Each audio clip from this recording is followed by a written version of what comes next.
ಇವತ್ತಿಗೆ ಸ್ಥಾಪಿಸಿ ಎಷ್ಟು ವರ್ಷಗಳು ಕಳೆದಿದೆ? ಇವತ್ತಿಗೆ ಸ್ಥಾಪಿಸಿ 2 ವರ್ಷ ಆಗಿದೆ ಸರ್ ನಮ್ಮ ಸಂಘಟನೆ ಸ್ಥಾಪನೆ ಆಗಿ. ಓಕೆ, 2 ವರ್ಷದಿಂದ ಹಾಗಾದರೆ ಸಕ್ಸಸ್ಫುಲ್ ಆಗಿ ಆಲ್ ಓವರ್ ಕರ್ನಾಟಕ ಸಂಘಟನೆ ಮಾಡ್ಕೊಂಡು ಬರ್ತಿದ್ದೀರಿ. ಆಲ್ಮೋಸ್ಟ್ 3 ಲಕ್ಷಕ್ಕಿಂತ ಹೆಚ್ಚು ನೌಕರರು ಸದಸ್ಯತ್ವವನ್ನು ಪಡ್ಕೊಂಡಿದ್ದಾರೆ ಅಂತ ಕೇಳ್ಪಟ್ಟೆ. ಹೌದಾ? ನಿಜವಾಗ್ಲೂ 3 ಲಕ್ಷಕ್ಕಿಂತ ಹೆಚ್ಚು ಸದಸ್ಯತ್ವ ಇದೆಯಾ ನಿಮ್ಮ ಸಂಘಟನೆಯಲ್ಲಿ? ಹೌದು ಸರ್. ಏನು ಅಂತಂದರೆ ಮೊಟ್ಟ ಮೊದಲೇ ಬಾರಿಗೆ ಒಟ್ಟು ಸರ್ಕಾರಿ ನೌಕರರು 7 ಲಕ್ಷ ಜನ, ಒಟ್ಟು ಸರ್ಕಾರಿ ನೌಕರರು 6 ಲಕ್ಷ ಜನ.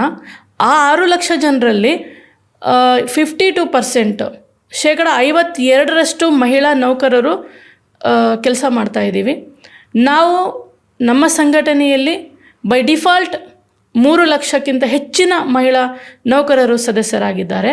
ಅಂದರೆ ನೀವು ಹೇಳ್ತಾ ಇರೋದು group A, B, C, D ಹೌದು ಹೌದು ಎಲ್ಲವೂ ಸೇರಿ? ಹೌದು ಹೌದು. ಆಮೇಲೆ ಇನ್ನೊಂದು ಹೇಳಬೇಕು ಅಂತಂದರೆ, ಲೈಕ್ ಈ 80 ಏನು ಇಲಾಖೆಗಳಿದ್ದಾವೆ, ಆ ಇಲಾಖೆಯಲ್ಲಿ ಶಿಕ್ಷಣ ಇಲಾಖೆಯಲ್ಲಿ 70% ಅಷ್ಟು ಮಹಿಳಾ ನೌಕರರಿದ್ದಾರೆ. ಮಹಿಳಾ ಮತ್ತು ಮಕ್ಕಳ ಕಲ್ಯಾಣ ಇಲಾಖೆಯಲ್ಲಿ ಒಂದು 80% ಅಷ್ಟು ಮಹಿಳಾ ನೌಕರರಿದ್ದಾರೆ.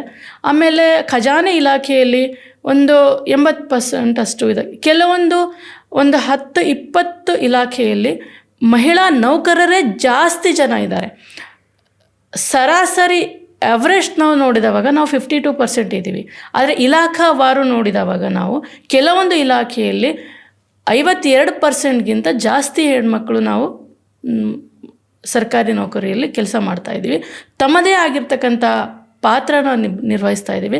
ತಮ್ಮದೇ ಆಗಿರ್ತಕ್ಕಂಥ ಕೆಲವೊಂದು ಕೊಡುಗೆಗಳನ್ನು ಕೂಡ ನಾವು ಸರ್ಕಾರಕ್ಕೆ ನೀಡ್ತಾ ಇದ್ದೇವೆ. ಮೇಡಮ್, ಇಷ್ಟೆಲ್ಲ ಆಕ್ಟಿವಿಟೀಸ್ನಲ್ಲಿ ನೀವು ಪಾಲ್ಗೊಂಡಿರುವಾಗ ನನಗೆ ಒಂದು ಪ್ರಶ್ನೆ ಬರ್ತದೆ. ರೋಶ್ನಿ ಗೌಡಗೆ ಯಾವುದೋ ಒಂದು ಬ್ಯಾಕ್ ಸಪೋರ್ಟ್ ಇದೆ. ಸೊ ಹಾಗಾದರೆ ರೋಶ್ನಿ ಗೌಡ ಯಾರು? ರೋಶ್ನಿ ಗೌಡ ಹೇಳಬೇಕು ಅಂತಂದರೆ ಒಂದು ಮನಸ್ಸಲ್ಲಿ ತುಡಿತಾ ಇರ್ತಕ್ಕಂಥ ಒಂದು ಹೆಣ್ಮಕ್ಳಿಗೋಸ್ಕರನೇ ಮಾಡಬೇಕು ಏನಾದರೂ ಅಂಥೇಳಿ ಅಂದ್ಕೊಂಡಿರ್ತಕ್ಕಂಥ ಒಂದು ಹೆಣ್ಣು ರೋಶ್ನಿ ಗೌಡ. ಮತ್ತು ಒಂದು ಸರ್ಕಾರಿ ನೌಕರಿಯಲ್ಲಿ ತಂದೆ ಆಗಿರ್ತಕ್ಕಂಥ ಸೇವೆಯನ್ನು ಸಲ್ತಕ್ಕಂಥದ್ದು. ಮುಂಚೆ ಯಾವ ಡಿಪಾರ್ಟ್ಮೆಂಟಲ್ಲಿ ಇದ್ರಿ ಮೇಡಮ್ ನೀವು? ಎಜುಕೇಷನ್ ಡಿಪಾರ್ಟ್ಮೆಂಟೇ, ಶಿಕ್ಷಣ ಇಲಾಖೆಯಲ್ಲೇ ನಾನು ಮೊಟ್ಟ ಮೊದಲ ಬಾರಿಗೆ ಶಿಕ್ಷಣ ಇಲಾಖೆಯನ್ನೇ ನಾನು ಸೇರಿದ್ದೇನೆ ಕರ್ತವ್ಯಕ್ಕೆ. ಅದಕ್ಕಿಂತ ಮೊದಲು ನಾನು KS ಮಾಡಿದ್ದೇನೆ. ಬಟ್ ಸೆಲೆಕ್ಷನ್ ಇದಾಗಲಿಲ್ಲ ಕಾರಣಾಂತರಗಳಿಂದ. ಮತ್ತು IAS ಮಾಡಿದ್ದೇನೆ. ಆಮೇಲೆ ಮೇನ್ಸಲ್ಲಿ ಕಡಿಮೆ ಮಾರ್ಕ್ಸ್ ಬಂತು. ಸೊ ಕೊನೆಗೆ ನಾನು ಶಿಕ್ಷಣ ಇಲಾಖೆಯಲ್ಲಿ ಕರ್ತವ್ಯಕ್ಕೆ ನಿರ್ವಹಿಸಿ ಕೆಲಸವನ್ನು ನಿರ್ವಹಿಸ್ತಾ ಇದ್ದೇನೆ. ಈಗ ಪ್ರೆಸೆಂಟ್ ಶಿಕ್ಷಣ ಇಲಾಖೆಯಲ್ಲೇ ಕೆಲಸ ಮಾಡ್ತಾ ಇದ್ದೇನೆ ನಾನು. ಮೇಡಮ್, ಈಗ ನೀವಿಷ್ಟೆಲ್ಲ ಸಂಘಟನೆಯಲ್ಲಿ ಫುಲ್ ಟೈಮ್ ತೊಡಗಿರುವಾಗ ನನಗೆ ಒಂದು ಸಂದೇಹ ಬಂತು.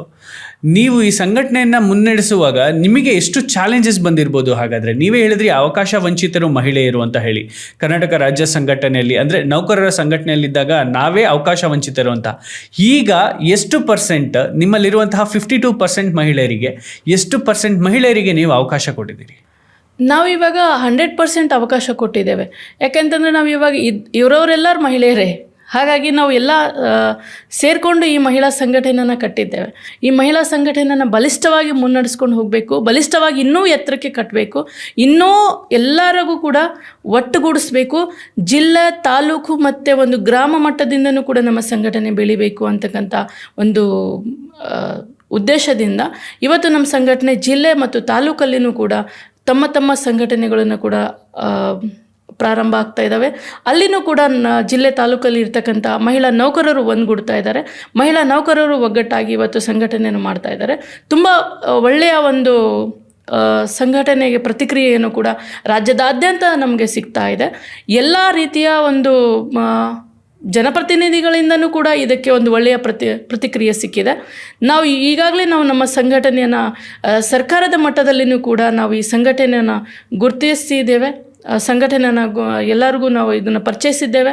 ಒಂದು ಸಂಘಟನೆ ಒಂದು ಸಂಘಟನೆ ಇದೆ ಮತ್ತು ಸಂಘಟನೆ ಕೆಲಸ ಮಾಡ್ತಾ ಇದ್ದೀವಿ ಅಂತಕ್ಕಂಥದ್ದನ್ನು ಕೂಡ ನಾವು ಎಲ್ಲ ಒಂದು ಹಂತದ ಅಧಿಕಾರಿಗಳಾಗಲಿ ಮತ್ತು ಒಂದು ಜನಪ್ರತಿನಿಧಿಗಳಾಗಲಿ ಮತ್ತು ಸರ್ಕಾರಕ್ಕೂ ಕೂಡ ನಮ್ಮ ಸಂಘಟನೆಯ ವಿಚಾರವನ್ನು ನಾವು ತಿಳಿಸಿದ್ದೀವಿ. ಈಗಾಗಲೇ ನಮ್ಮ ಸಂಘಟನೆ ತುಂಬ ಒಳ್ಳೆಯ ಕೆಲಸಗಳನ್ನು ಮಾಡ್ತಾ ಇದೆ ಸರ್. ನಿಮ್ಮ ಸಂಘಟನೆಯ ಮುಖ್ಯ ಧ್ಯೇಯ ಉದ್ದೇಶ ಏನು ಅಂತ? ನಮ್ಮ ಸಂಘಟನೆಯ ಮುಖ್ಯ ಧ್ಯೇಯ ಉದ್ದೇಶ ಅಂತಂದರೆ ಮಹಿಳಾ ನೌಕರರ ಸಾರ್ವತ್ರಿಕ ಅಭಿವೃದ್ಧಿ ಆಗಬೇಕು ಮತ್ತು ಮಹಿಳಾ ನೌಕರರಿಗೆ ನಿರ್ಭಯವಾಗಿ ಮತ್ತು ಸ್ವಾಭಿಮಾನಿಯಾಗಿ ಅವರು ಕೆಲಸವನ್ನು ನಿರ್ವಹಿಸಬೇಕು. ಆಮೇಲೆ ನಮಗೆ ಇರ್ತಕ್ಕಂಥ ಎಲ್ಲ ಸಮಸ್ಯೆ ಮತ್ತು ಸವಾಲುಗಳನ್ನು ಮೆಟ್ಟಿ ನಿಲ್ಲಬೇಕು. ಮತ್ತು ನಮಗೆ ಆಗಿರ್ತಕ್ಕಂಥ ಕೆಲವೊಂದು ಸಂದರ್ಭದಲ್ಲಿ ನಮ್ಮನ್ನೇ ನಾವು ರಕ್ಷಣೆ ಮಾಡ್ಕೋಬೇಕು ಮತ್ತು ನಮ್ಮ ಕೆಲಸದಲ್ಲಿ ನಾವು ಯಾವ ರೀತಿಯಲ್ಲಿ ನೈಪುಣ್ಯತೆಯನ್ನು ಸಾಧಿಸಬೇಕು, ಯಾವ ರೀತಿಯಲ್ಲಿ ನಾವು ನಮ್ಮ ಕುಟುಂಬ ಮತ್ತು ಸರ್ಕಾರಿ ನೌಕರಿಯನ್ನು ಸಮತೋಲನವಾಗಿ ಅದನ್ನು ನಿರ್ವಹಿಸಬೇಕು ಮತ್ತು ನಾವು ಸರ್ಕಾರಕ್ಕೆ ನಮ್ಮದೇ ಆಗಿರ್ತಕ್ಕಂಥ ಕೊಡುಗೆಯನ್ನು ಕೊಡಬೇಕು ಅಂತಕ್ಕಂಥದ್ದು ನಮ್ಮ ಮುಖ್ಯ ಉದ್ದೇಶ ಸರ್ ನಮ್ಮ ಸಂಘಟನೆ. ಮೇಡಮ್, ಇಷ್ಟು ದೊಡ್ಡ ಸಂಘಟನೆ 2 ವರ್ಷದಲ್ಲಿ ಇಷ್ಟು ದೊಡ್ಡ ಸಂಖ್ಯೆಯನ್ನು ರೀಚ್ ಆಗ್ಲಿಕ್ಕೆ ಹೇಗೆ ಸಾಧ್ಯ ಆಯಿತು ಅಂತ? ಹೇಗೆ ಸಾಧ್ಯ ಆಯಿತು ಅಂತ ಹೇಳೋದಕ್ಕೆ ನನಗೆ ಅನಿಸುತ್ತೆ, ಕೆಲವೊಂದು ಸಲ ಎಲ್ಲರೂ ಹೇಳ್ತಾರೆ ಒಂದು 4 ಜನ ಹೆಣ್ಮಕ್ಳು ಸೇರಿದರೆ, ಒಂದು ಜಡೆ ಸೇರಿದರೆ ಜಗಳ ಆಗತ್ತೆ ಅಂತ ಹೇಳ್ತಾರೆ. ಆ್ಯಕ್ಚುಲಿ ನಾನು ಹೇಳಬೇಕು ಅಂತ ಅನಿಸುತ್ತೆ ಅದು ಸುಳ್ಳು ಅಂತ ನನಗನ್ಸುತ್ತೆ. ಯಾಕೆ ಅಂತಂದರೆ ಮಹಿಳೆಯರು ಹೇಳಿ ಆ ಥರ ಮಾಡಿದ್ದಾರೆ ಅಂತ ಅನಿಸುತ್ತೆ ಹೊರತಾಗಿ ಒಂದು ಮನೆ ಕಟ್ಟೋದು ಒಂದು ಹೆಣ್ಮಗಳು, ಸಮಾಜ ಕಟ್ಟೋದು ಒಂದು ಹೆಣ್ಮಗಳು, ರಾಷ್ಟ್ರ ಕಟ್ಟೋದು ಒಂದು ಹೆಣ್ಮಗಳು ಆಗಿರ್ಬೇಕಾದ್ರೆ ಒಂದು ಸಂಘಟನೆ ಕಟ್ಟೋದಕ್ಕೆ ಹೆಣ್ಮಗಳು ಯಾಕೆ ಸಾಧ್ಯ ಆಗಲ್ಲ ಅಂತಕ್ಕಂಥದ್ದನ್ನು ನಾವು ಯೋಚನೆ ಮಾಡಿದವಾಗ ನಮ್ಮ ಜೊತೆ ಬರ್ತಕ್ಕಂಥ ಎಲ್ಲ ಮಹಿಳಾ ನೌಕರರು ಕೂಡ ಅವರಿಗೆ 100 ವರ್ಷದಲ್ಲಿ ಕೂಡ ಈ ರೀತಿಯ ಒಂದು ಅವಕಾಶಗಳನ್ನು ಸಿಕ್ಕಿರಲಿಲ್ಲ. ಅವರಿಗೆ ಇವಾಗ ಅನಿಸ್ತಾ ಇದೆ, ಹೌದು ನಾವು ಇಷ್ಟು ದಿನ ತಪ್ಪು ಮಾಡಿದ್ವಿ, ಇನ್ಮುಂದಾದರೂ ನಾವು ಎಚ್ಚೆತ್ಕೊಳ್ಬೇಕು, ಇನ್ಮುಂದಾದರೂ ನಾವು ಜಾಗೃತರಾಗಬೇಕು, ಇನ್ಮುಂದಾದರೂ ನಾವು ನಮ್ಮ ಸಂಘಟನೆಯನ್ನು ಬೆಳೆಸ್ಕೋಬೇಕು, ಇನ್ಮುಂದಾದರೂ ನಾವು ನಮ್ಮ ಹಕ್ಕುಗಳನ್ನು, ನಮ್ಮ ರಕ್ಷಣೆಯನ್ನು ನಾವೇ ಪಡ್ಕೊಳ್ಬೇಕು ಅಂತಕ್ಕಂಥ ಜಾಗೃತಿನ ಇವತ್ತು ನಾವು ಮೂಡಿಸ್ತಾ ಇದ್ದೇವೆ ಸರ್. ನಿಮ್ಮ ಹೋರಾಟ ಯಾವ ಕಾರಣಕ್ಕೆ, ನಿಮ್ಮ ಸಂಘಟನೆಯ ಹೋರಾಟಗಳು ಅಂತ? ನಮ್ಮ ಸಂಘಟನೆಯ ಹೋರಾಟಗಳು ಯಾವ ಕಾರಣಕ್ಕೆ ಅಂತಂದರೆ, ಒಂದು ನೌಕರರ ಸಂಘದಲ್ಲಿ ನಮಗೆ 50% ಮೀಸಲಾತಿಯನ್ನು ಕೊಡಬೇಕು ಅಂತಕ್ಕಂಥದ್ದು. ಇಲ್ಲ ಅಂತಂದರೆ ನಮ್ಮ ಪಾಡಿಗೆ ನಮ್ಮನ್ನು ಬಿಟ್ಬಿಡಬೇಕು ಅಂತಕ್ಕಂಥದ್ದು ನಮಗೆ. ಆಲ್ರೆಡಿ ನೀವು 52% ಇದ್ದೀರಿ, ನೀವು 50% ಕೇಳ್ತೀರಿ ಅಂದರೆ ಸಂಘಟನೆಯಲ್ಲಿ ನಾವು ಕೇಳ್ತಾ ಇದ್ದೇವೆ. ಓಕೆ, ನಾವು ಸಂಘಟನೆಯಲ್ಲಿ ಕೇಳ್ತೇವೆ. ನಾವು ಸಂಘಟನೆಯನ್ನು ಒಡಿಬೇಕು ಅಂತೇಳಿ ನಾವು ಮಾಡಲಿಲ್ಲ. ಪುರುಷರ ಸಂಘಟನೆ ಅಥವಾ ಮಹಿಳೆಯರ ಸಂಘಟನೆ ಬೇರೆ ಬೇರೆ ಮಾಡಬೇಕು ಅನ್ನೋ ಉದ್ದೇಶ ನಮಗಿಲ್ಲ. ಆದರೆ ನಮಗಿರ್ತಕ್ಕಂಥ ಉದ್ದೇಶ ಏನು ಅಂತಂದರೆ, ನಮಗೆ ಒಂದೇ ಇರ್ತಕ್ಕಂಥ ಸಂಘಟನೆಯಲ್ಲಿ ನಮಗೂ ಕೂಡ 50% ಮೀಸಲಾತಿಯನ್ನು ಕೊಡಲೇಬೇಕು ಅಂತಕ್ಕಂಥದ್ದು ನಮ್ಮ ಹೋರಾಟ. ಯಾಕಂದರೆ ನೀವು ಮೆಜಾರಿಟಿ ಇದ್ದೀರಿ. ಹೌದು.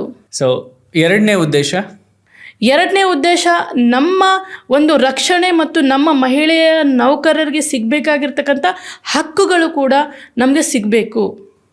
ಯಾಕೆ ಅಂತಂದರೆ ಎಲ್ಲ ಪುರುಷ ಪ್ರಧಾನ ಆಗಿರ್ತಕ್ಕಂಥ ಸಂಘಟನೆಗಳು ಮಹಿಳೆಯ ಪರವಾಗಿ ಧ್ವನಿ ಎತ್ತೋದು ತುಂಬ ಕಡಿಮೆ ಅಂತಂದರೆ, ಸಾಮಾನ್ಯವಾಗಿರ್ತಕ್ಕಂಥ ಸಮಸ್ಯೆಗಳಿಗೆ ಎಲ್ಲರೂ ಧ್ವನಿ ಎತ್ತುತ್ತಾರೆ.